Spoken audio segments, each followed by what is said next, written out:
وشفائها ونور الأبصار وضيائها وعلى آله وصحبه wasallim. Alhamdulillah, kita simak membaca ayat suci Al-Quran oleh Ustazah Ida Royani.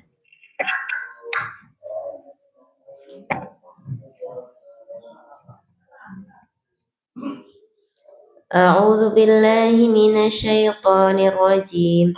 Bismillahirrahmanirrahim. Mathalul ladzina ittakhadhu min dunillahi awliya'a kamathalil 'ankabut ittakhadhat baitan wa inna awhanal buyuti labaitul 'ankabut law kanu ya'lamun. Shadaqallahul 'azim.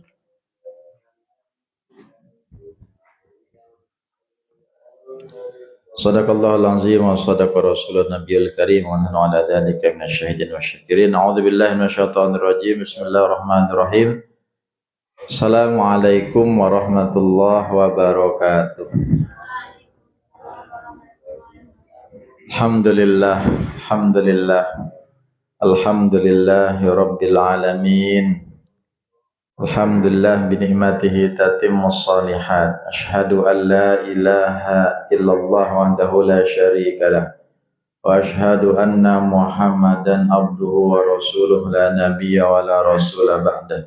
Allahumma salli wa sallim ala sayyidina Muhammadin wa ala alihi wa ashabi ajma'in, amma ba'du. Rabbi shrah li sadri wa yassir li amri wahlul 'uqdatam min lisani yafqahu qawli. Qalu subhanaka la ilma lana illa ma 'allamtana innaka antal alimul hakim. Ngiring niat i'tikaf, nawaitul i'tikaf sunnatan lillahi ta'ala. Hadirin hadirat jamaah rahimakumullah. Alhamdulillah, segala puji hanya milik Allah. Ketika kita mendapatkan sebuah pencapaian, prestasi, sehingga kita dipuji oleh manusia, kita disanjung oleh manusia, kita diajum oleh manusia, cepat kita kembalikan dengan ucapan Alhamdulillah. Segala puji sebenarnya paling layak, paling pantas hanya ditujukan kepada Allah Subhanahu wa Ta'ala. Jadi ketika dipuji, jangan larut sama pujian itu, karena kita tidak bisa menjaga mulut orang untuk memuji kita. Itu otomatis. Kalau kita berbuat baik, kita disenangi, kita dipuji, itu tidak bisa kita larang orang untuk melakukan itu. Yang bisa kita lakukan adalah menjaga hati kita agar jangan merasa bahwa kitalah yang hebat, kitalah yang menjadikan itu ada dan berhasil. Na'udzubillah. Maka cepat bilang Alhamdulillah. Atau simpelnya lagi bilang Masya Allah, Tabarakallah, ada min fadli Rabbi. Itu bukan lebih simpel, lebih susah. Maka Alhamdulillah ini ucapan paling simpelnya, paling sederhana.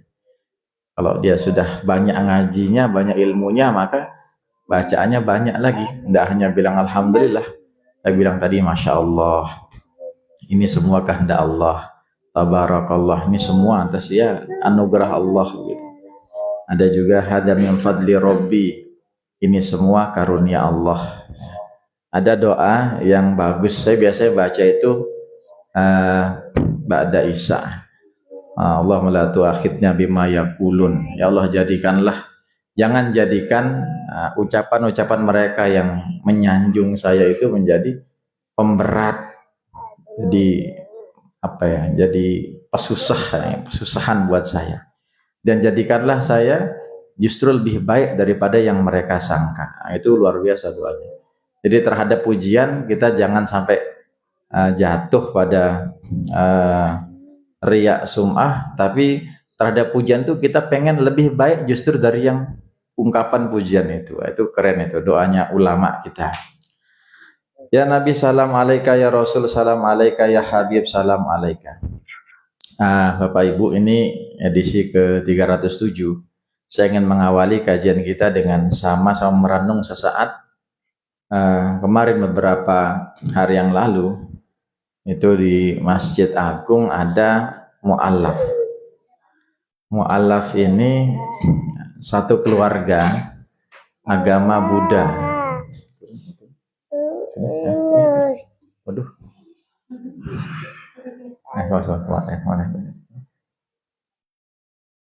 Dia flu tisu namanya. Ya, jadi kemarin ada satu keluarga memeluk agama Islam. Alhamdulillah. Kita tidak pernah tahu bagaimana hidayah Allah itu sampai.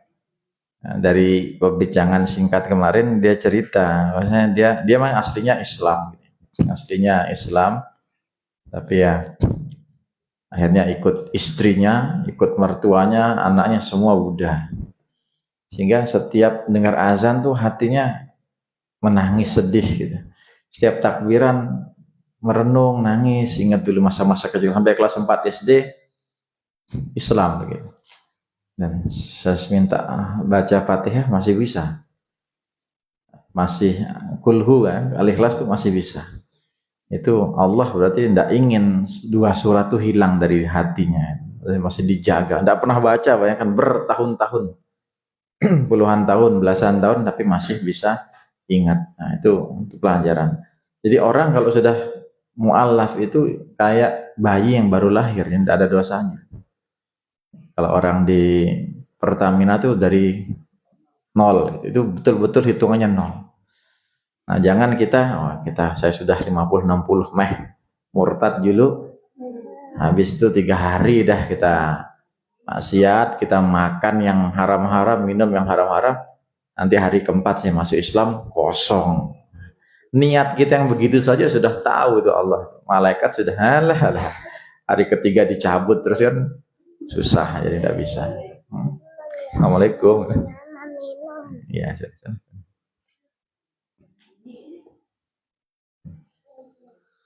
ya. Jadi kita ingin mengajak kita semuanya bersyukur. Coba lihat ya, ada orang yang oleh Allah cara masuk Islamnya tuh macam-macam dan mereka bisa jadi. Kita kan cuma model menang duluan Islam aja. Kita ini Islam kita Islam warisan, Islam yang karena orang tua kita itu adalah muslimah sehingga kita otomatis Islam. Tapi ada orang melalui pencarian, ada melalui perlawanan terhadap keluarganya. Dia dimusuhi oleh keluarganya, tidak disukai, diusir. Makanya orang mu'alaf itu sebenarnya berhak untuk mendapatkan zakat, mendapatkan sedekah, mendapatkan bantuan-bantuan moral, material, secara maliyah maupun non materi. Itu perlu dijaga, perlu dibimbing, dibina. Jangan sampai, saya pernah beberapa kali dengar ya masuk Islam ikut suaminya tapi ditelantarkan oleh suaminya. Ini juga tidak benar nih, kurang benar. Satu, citra Islam itu buruk. Yang kedua, dia lepas tanggung jawab, ini berat pertanggungjawabannya.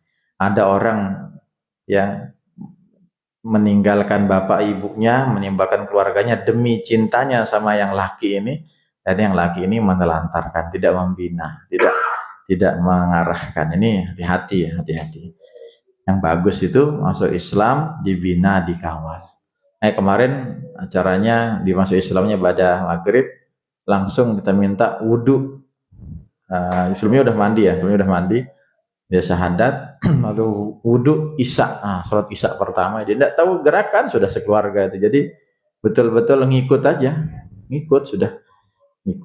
Jadi apa yang jadi gerakan-gerakan yang tidak sempurna, bacaan-bacaan yang dia belum bisa itu sudah sangat dimaklumi dan pelan-pelan dan beberapa kali hadir di pengajian-pengajian. Maka ini kita bersyukur. Maka sekarang kita tanya diri kita ini udah berapa puluh tahun, berapa belas tahun jadi Islam, kualitas Islam kita bagaimana? Usi nafsi wa iyyakum bittaqwallah.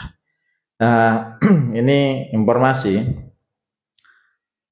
Ini kan suasana liburan nih, baru datang ustazah.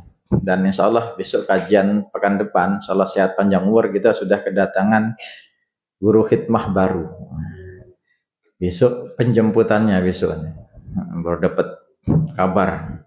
Berapa dapatnya? Saya tidak sampai hati tega nanya ke Paman Karim. Berapa dapat? Jadi terserah. Dapat 1, astagfirullah. Dapat 2, la haula wala quwata illa billah. Dapat 3, alhamdulillah. Dapat 4, masya Allah. Jadi kita tawakal aja. Namanya dikasih itu kan siapa aja menerima. Jadi yang dibaca Ustazah Oya itu tadi Al-Ankabut 41. Allah Subhanahu wa taala memberikan gambaran orang-orang musyrik, orang-orang kafir. Jadi musyrik itu artinya orang yang menyekutukan Allah. Percaya Allah itu ada, tapi dia sekutukan dengan hal lain. Ya, dengan gunung, dengan matahari, dengan pohon, dengan uang, dengan orang. Percaya dia. Orang kafir ini dia tertutup hatinya untuk mengimani Allah. Nah, kalau dalam bahasa orang modern sekarang, ateis itu orang tidak mengakui adanya Tuhan. Jadi orang musyrik ini percaya dia Allah itu ada tapi disekutukan. Allah Subhanahu wa taala menyindir orang-orang musyrik, orang-orang kafir dengan sebutan bahwasanya orang yang mencari pelindung, penolong selain Allah itu bagaikan rumahnya laba-laba. Laba-laba itu kan dari benang-benang jaring-jaring bentuk indah rupanya, ya, tertata, susun. Tapi disebutkan bahwasanya kamatal ankabut ittakhadat baitan wa inna awhanal buyut la baitil ankabut. La buyut ankabut. Jadi sungguhnya orang yang mencari penolong, pelindung selain Allah. Orang minta kan pelindungnya Allah. Kita ini mencari pertolongan dari Allah, perlindungan dari Allah, minta apapun dari Allah.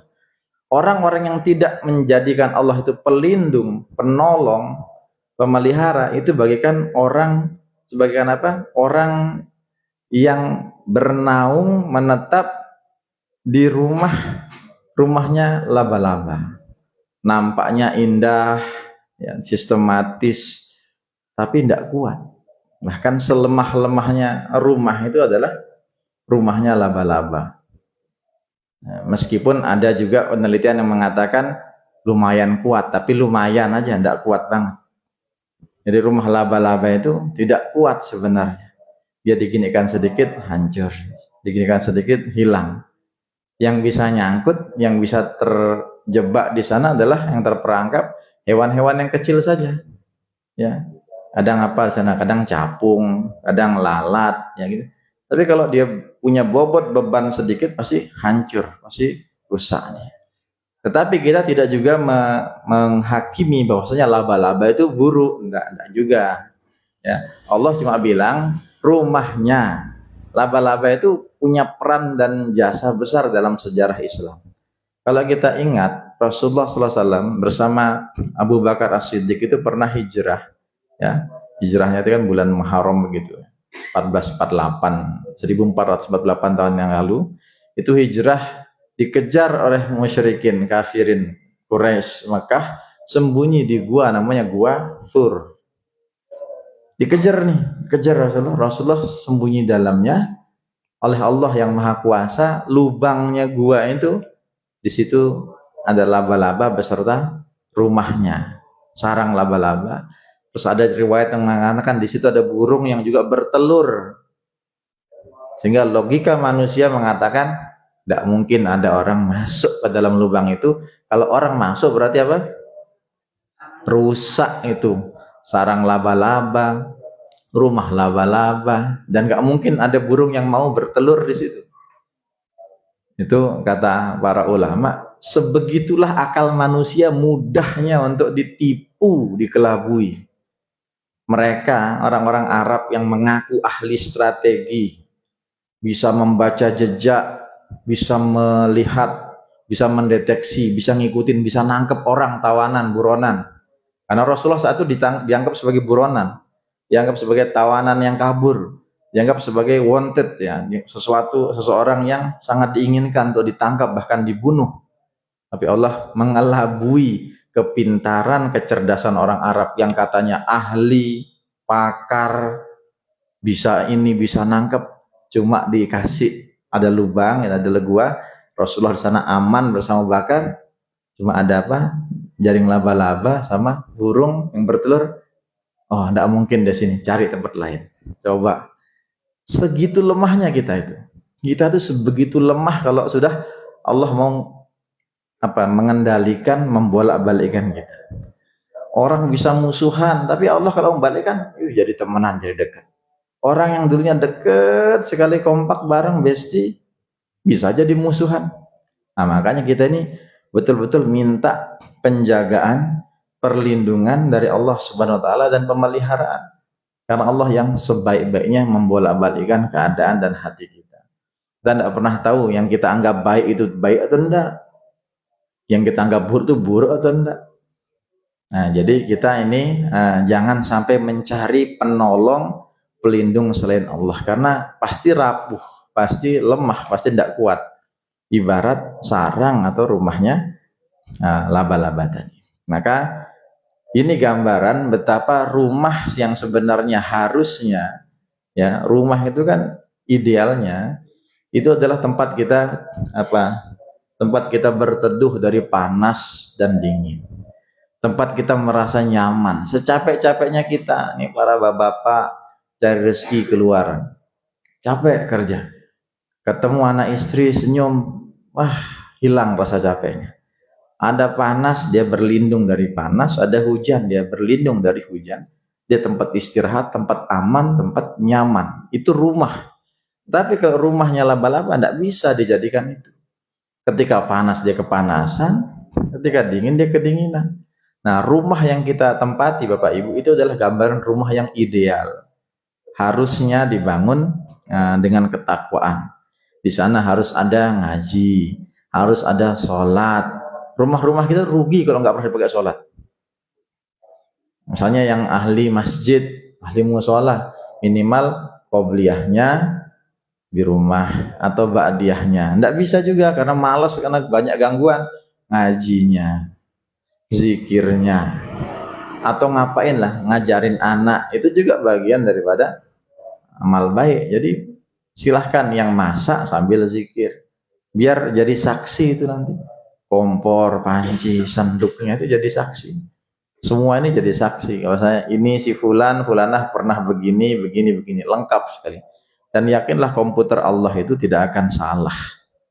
Ya, semuanya akan menjadi saksi di akhirat nanti. Insyaallah tabarakallah. Jadi rumah yang kita bangun harusnya nyaman, harusnya aman, harusnya kuat, harusnya kokoh selama rumah yang kita bangun itu berlandaskan iman dan takwa. Maka kita harus jadikan Allah senantiasa sebagai pelindung, penolong, pemelihara kita. Masyaallah muslimin rahimakumullah. Penutup ayat yang dibaca Ustazah Oya tadi adalah laukanu ya'lamun. Seandainya mereka mengetahui. Itu kalau mereka tahu, kata Allah. Tapi masalahnya orang banyak tidak tahu atau tidak mau tahu. Bahwasanya mencari penolong, pelindung kepada selain Allah itu lemah, rapuh, dan sia-sia. Buktinya kenapa mereka nggak tahu? Banyak sampai sekarang orang yang masih mencari penolong selain Allah. Umat Islam itu dari 8 miliar ini katakanlah 2 miliar. 1/4 atau 1/3-nya. Berarti 2/3-nya itu belum percaya sama Allah. Benar, Allah itu maha benar. Laukanu ya'lamun. Ternyata mereka tidak tahu atau tidak mau tahu. Kalau mereka tahu bahwasanya mencari penolong selain Allah itu sia-sia, pasti mereka beriman semuanya. Tapi faktanya banyakan orang-orang non-Islam. Banyakan. Sampai detik ini banyakan. Ya, Islam itu 1/3 penduduk bumi, 2/3-nya nonis. 1/3 saja kalau dikupas lagi dibedah, yang taat berapa, yang rajin berapa, ya, yang soleh berapa. Ada yang mohon maaf cuma mungkin KTP-nya saja. Tapi selalu kita ingatkan, seberapapun secara zohir dia bermaksiat, selama ada Islam tetap harus diperlakukan dia dengan Islam, secara Islam ketika dia meninggal. Dia kita tahu nih, dia adalah macam maksiat dia lakukan, tapi dia meninggal suatu saat, tetap dia dimandikan, tetap harus dikafani, tetap harus disolati, tetap harus diantarkan jenazahnya. Itu harus hak-hak muslim, karena melekat dalam dirinya muslim. Makanya muslim nih, kalau buat tangga-tanggaan sederhana tuh masih ya standar lah. Di atas muslim tuh mukmin. Ada lagi yang membuat kategori lebih ini muhsin. Muhsin tuh luar biasa. Makom yang orang itu beribadah seakan-akan melihat Allah. Padahal sebenarnya nggak ngelihat Allah. Karena Allah tidak nampak oleh mata kita yang begitu banyak melihat maksiat. Tapi yakinlah Allah tuh pasti melihat kita. Maka itu sederhananya kita ngelihat orang-orang yang nampaknya mungkin tidak lebih taat daripada umumnya manusia, jangan pernah menghukumi, karena kita nggak tahu nih, ada amal itu kan dua, amal zahir, amal batin. Bisa jadi amal batinnya lebih selamat dari kita. Amal batin itu amal hatinya, bisa jadi zikirnya, bisa jadi wiridnya, bisa jadi nggak pernah mencurigai orang, nggak pernah ngomongin orang, bisa jadi nggak pernah ini, sehingga dia lebih selamat, meskipun sholatnya mungkin juga bolong-bolong dan seterusnya. Tetapi sebaliknya, jangan juga menghukumi orang yang taat dibilang dia riak. Nah, tidak boleh. Kita harus hati-hati. Ngelihat orang rajin ibadah, jangan bilang dia riak deh itu. Tapi ngelihat orang ahli maksiat, yang artinya mungkin menurut kita maksiatnya lebih banyak daripada ketaatan, juga jangan menghukumi dia, oh ini ahli neraka. Jangan gitu. Kita saja tidak bisa jamin diri kita. Nah, jadi kita kalau ngaji itu harusnya lebih bijaksana. Ya, kita fokus sama urusan kita, sama diri kita, ajak ahli keluarga yang bisa kita ajak.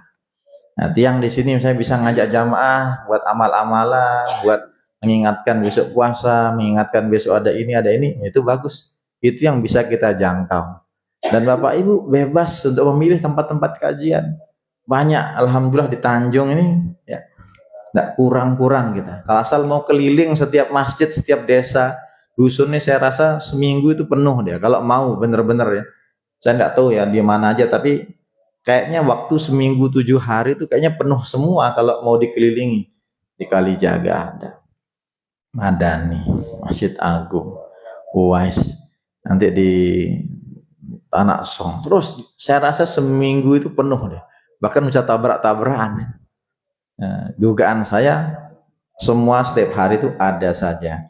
Rata-rata memang pada maghrib. Makanya pada maghrib ini kalau kita tahu mau ngaji itu bagusnya makan dulu. Ya, biar enggak yang aneh. Tapi kalau misalnya biasa makan habis isya enggak masalah, nyantai. Nah, jadi silahkan aja diatur. Apalagi yang puasa, kalau puasa kan enak tuh, dia pasti makan dulu biasanya. Ya. Biasanya makanya saya kalau ngelihat di US tuh di azannya agak telatan sedikit, karena kadang masjid udah selesai, sana baru mulai, itu biasa karena mungkin makan besar dulu dan seterusnya. Nah, itu kita perbedaan itu kita anggap sebagai sesuatu yang biasa. Baik, selanjutnya insyaallah kita kalau dalam zikir Bapak Ibu, coba kita lihat ya. Ala bidzikrillah tatmainnul qulub, abdul dzikri fa'lam. Nah, ini luar biasa kata-kata fa'lam. Afdhalu dzikri, sebaik-baiknya zikir, fa'lam, ketahuilah. Jadi kalau ada perintah fa'lam, kalau jamaknya fa'lamu itu ketahuilah, itu disuruh kita belajar, suruh menuntut ilmu. Orang yang tahu itu karena dia menuntut ilmu. Orang yang paham itu karena dia belajar. Fa'lam, ketahuilah annahu la ilaha illallah. Jadi untuk mengetahui Allah itu adalah tidak ada sekutu selain Allah, itu harus dengan ilmu. Itu rumusannya itu. Fa'lam annahu la ilaha illallah. Ketahuilah, nah, itu perintah itu. Ketahuilah, cari tahulah, pahamlah.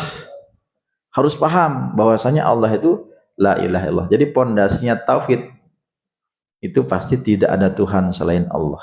Ini mudah mengucapkannya, tapi masya Allah pertanggungjawabannya berat. Ya, kita syahadaten berapa kali kita baca dalam sholat, kita baca Lihat orang nikah disuruh syahadat dulu, azan syahadat, iqomah syahadat, nah, tahiyat syahadat. Berapa kali kita sebut syahadatain nih dari dulu. Nah, tapi luar biasanya ketika orang itu masuk Islam, dia mengucapkan dua kalimat syahadat, begitu mengucapkan syahadat ada konsekuensi lanjutan, ada tuntutan yang harus dia lakukan. Makanya mualaf-mualaf yang baru tuh kita minta sholat dulu deh. Yang penting sholat dulu. Sholat dulu. Nanti sholat. Nanti baru babnya ngaji pelan-pelan. Ngaji pun tuh kadang pakai ikro atau apalah metodenya. Mau sekarang ada al-husna, ada kiroanti. Paling udah sholat dulu. Dia toharohnya benar, wuduknya benar, sholatnya walaupun hanya gerakan-gerakan saja. Baru bertahap. Jangan masuk Islam baru sebulan disuruh zakat, disuruh haji, disuruh umroh, disuruh tahajud, disuruh puasa Senin Kemis. Lelah ganti jadi Islam nanti. Dia nyesel jadinya. Bertahap, pelan-pelan. Tapi kalau dia yang minta, baru. Tapi kalau enggak, jangan dibuat capek. Karena menjadi muslim ini memang bilang capek-capek. Ya, mungkin ada orang-orang yang sangat bisa menikmati semuanya sehingga dia nyaman. Tapi kalau bilang capek-capek, siapa yang enggak capek? Capek ini. Lagi yang terbiasa ke masjid jalan kaki, wah capek beneran itu. Tetapi kalau kita lihat fadilahnya orang jalan, ya, yang ngangkat turunkan kakinya itu, satu ditinggikan derajat, turun dihapuskan dosanya, gugurkan, itu kan luar biasa. Setiap air wudhu yang membasuh badan-badan kita, mengugurkan dosa-dosa kita, luar biasa. Puasa, wah, jadi kita tahu bahwasanya la ilaha illallah itu dengan ilmu, maka menjadikan kita lebih tenang dan nyaman ketika beribadah. Masyarul muslimin rahimakumullah. Jadi ilmu itu menjadikan iman kita bisa bertambah dengan lebih cepat daripada tidak berilmu. Orang yang berilmu itu biasanya imannya lebih stabil dan lebih cepat bertambah dibandingkan yang belum tahu. Nah, makanya Bapak Ibu kita semua jamaah ini dengan majelis ilmu, hadir di majelis ilmu itu sebenarnya kita disampaikan intisari ilmu. Kita tidak perlu baca buku, cukup mendengarkan, karena pemateri mubalik dai ustadz tuan guru kita lah yang nyampaikan. Beliau baca buku dulu, nyoret dulu, mempersiapkan dulu. Kita modal hadir mendengar, syukur-syukur mencatat. Tapi minimal kalau semakin sering kita dengar itu kan semakin masuk. Oh iya, menemukan oh iya ini mahal. Ya, kadang orang nggak nemu oh iya apa satu kali dua kali nggak pas, denger yang kelima kali baru oh ini tuh maksudnya. Nah, menemukan itu tuh mahal. Dan daya tangkap orang tuh beda-beda. Ada yang sekali diucapkan dia dengar langsung dia paham, tapi ada yang perlu diulang sampai 4-5 kali dia baru mengerti, baru paham. Dan itu nggak masalah. Dan tidak ada namanya orang menuntut ilmu hadir di majelis ilmu itu sia-sia, tidak ada. Karena kita duduk ini saja dapat pahala iktikaf. Malaikat memintakan ampun untuk kita, dan luar biasa malaikat ini adalah makhluk-makhluk Allah, hamba-hamba Allah yang tidak pernah bermaksiat. Ya. Nah. Azan dulu sebelum kita lanjutkan lagi sedikit.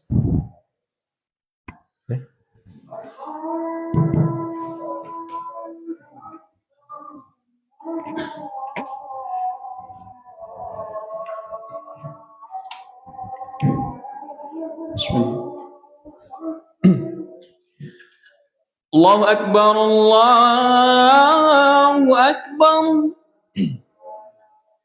Allahu Akbar, Allahu Akbar. Asyhadu an la ilaha illallah.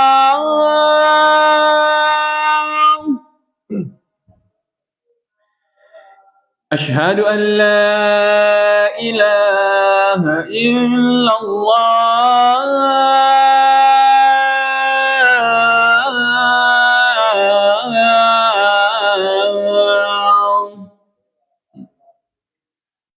أشهد أن محمد رسول الله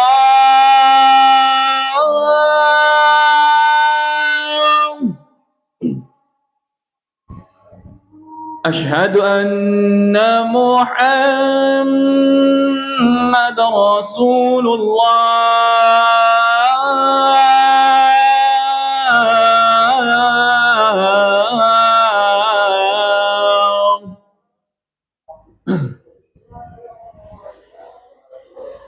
حي على الصلاة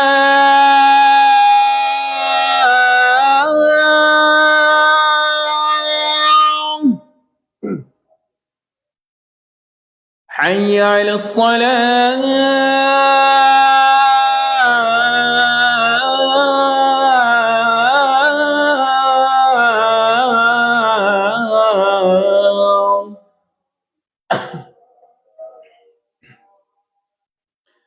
حي على الفلاح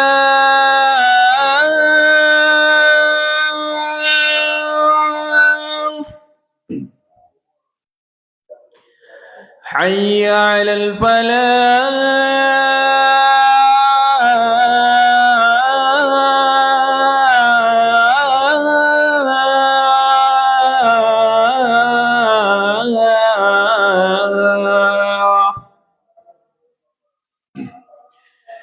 الله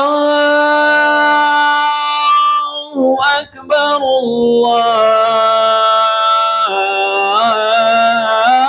الله أكبر لا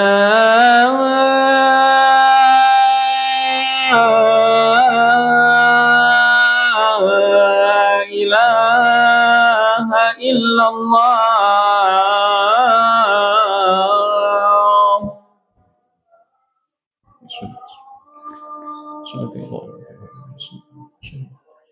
buat Allah negara.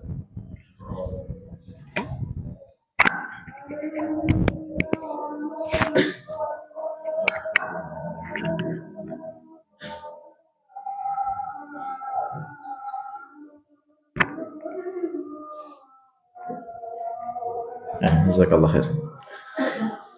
Jadi pentingnya ilmu dalam beramal. Dalam bahasa Arabnya al-ilmu, al-amal bil ilmi. Al-amal bil ilmi, beramal dengan ilmu itu sangat penting.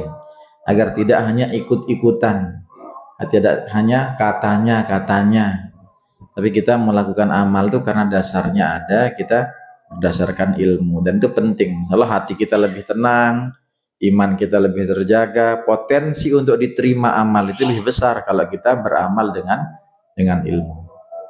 Nah, hadirin rahimakumullah. Jadi ada yang menarik dengan bagaimana Allah mempermisalkan mencari penolong selain Allah itu sebagai seperti rumahnya laba-laba. Karena rumah laba-laba ini walaupun kadang nampaknya indah ya, memikat, istimewa, keren, tapi kan rapuh, dia tidak kuat. Dia kalau ketemu debu dia hanya menjadi apa? Tempat ya yang habis itu kita bersihkan saja, tidak ada harganya. Saya belum menemukan ada orang mengoleksi rumah laba-laba. Kalau rumah walet itu ada sarangnya walet. Kalau laba-laba saya rasa tidak ada yang akan biarkan ini indah, estetik. Ya. Nanti dibiarkan itu kena debu dia akan jadi ya pokoknya tidak indah lah. Dia akan bahkan untuk pernapasan asma bahaya sekali. Jadi nampaknya indah dan luar biasanya Allah Maha tahu ya terhadap ciptaannya. Laba-laba itu punya naluri saling membunuh antar sesama. Ya, laba-laba itu hewan kanibalisme sesama laba-laba. Saya pernah dapat dan baca gitu ya. Ada beberapa jenis hewan yang setia sama pasangannya, itu mating for life. Dia sekali menikah ya untuk itu aja. Jadi ketika pasangannya meninggal dia setia itu. Contohnya serigala. Tidak tahu ada istilah serigala berbulu domba itu juga kasarnya negatif sekali. Betul, serigala tuh alpanya serigala udah pasangannya meninggal, udah dia tetap dia jaga, dia besarkan anak-anaknya dan dia tidak nikah lagi. Ya, kau bukan nikah ya, KUA, kawin maksudnya tidak kawin lagi. Ada juga kuda laut itu juga angsa, itu hewan-hewan yang menurut para ilmuwan tuh tipikal yang mating for love, ya satu aja pasangannya. Nah, yang lain, kalau laba-laba nih bukan setia, malah dihabek pasangannya itu. Ya, dia dibunuh, digigit hingga mati. Sehingga itu perumpamaan ya, kenapa kita secara zahir sajalah menghukumi laba-laba. Tapi bukan berarti laba-laba itu jelek gitu ya.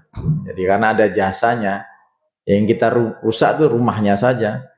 Ya, saya kemarin kalau sering ketemu apa namanya semut tuh kan saya sering bilang, kalau ada sarang semut atau ada, emang semut tuh kadang kita yang undang juga kan, dia datang itu yang manis-manis apa tuh, tumpah apa tuh pasti ya.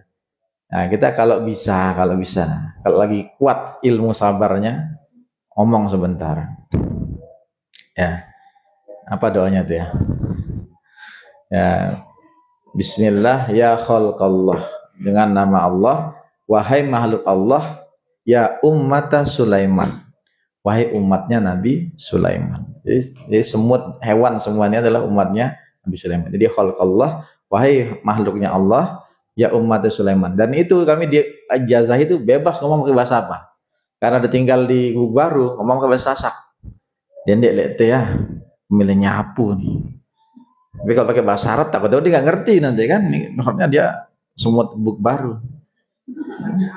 Salah bacaan susah. Jadi cukup yang dua itu aja. Ya khalqallah, wahai umat Allah, ya ummata Sulaiman. Jadi wahai makhluknya Allah, atau nggak bisa lah, bisa bahasa, ya dah bahasa aja. Wahai hambanya Allah dan umatnya Sulaiman, saya mau nyapu, pergi dulu. Itu sering saya praktekkan dan pergi, alhamdulillah. Kalau lagi ilmu sabarnya tinggi. Jadi kalau nggak sabar, rampek. Jadi gimana lagi kan? Apalagi makanan kesayangan kita nih, baru kita tinggal sebentar sudah dikerumuni. Nah itu kan semut ya. Tapi pasti subhanaka la ilma apa ma khalaqta hadza batilan. Tidak ada yang diciptakan Allah itu sia-sia, tidak ada. Kadang kita yang belum menemukan hikmahnya, mungkin agar kita lebih bersih-bersih rumah kita. Karena sebenarnya kan sebelum kita bangun rumah, semut itu saya yakin nenek papu baloknya sudah lebih dulu di pekarangan kita. Ini di sini ini kan kita tidak tahu ada berapa kakak semut di bawah lantai ini. Belum di sana koloni-koloni semut itu jutaan jumlahnya. Dan saya yakin jumlahnya lebih banyak daripada manusia. Dan papu baloknya pasti lebih dulu daripada kita di sini. Nah, makanya kadang kalau di pembabatan hutan itu kan ada gini. Wah, hutan apa gajah, harimau masuk ke pekarangan warga. Salah itu beritanya itu. Pekarangan warga, pemukiman warga, pabrik-pabrik yang masuk sebenarnya rumah habitatnya hewan-hewan itu. Ya, kadang berita dimain-mainin. Telah ditemukan suku warga ini, pabrik ini geger, ditemukan ada gajah liar masuk. Kebalik, duluan sih hutan itu ada daripada apa-apa. Jadi kita pun terhadap makhluk Allah itu seperti itu ya. Nah, jaga-jagalah. Nah, kecuali ada yang agak gemesin itu ya, kecoa itu ya, agak gemesin ya, perlu dibelai dengan cepekan sandal.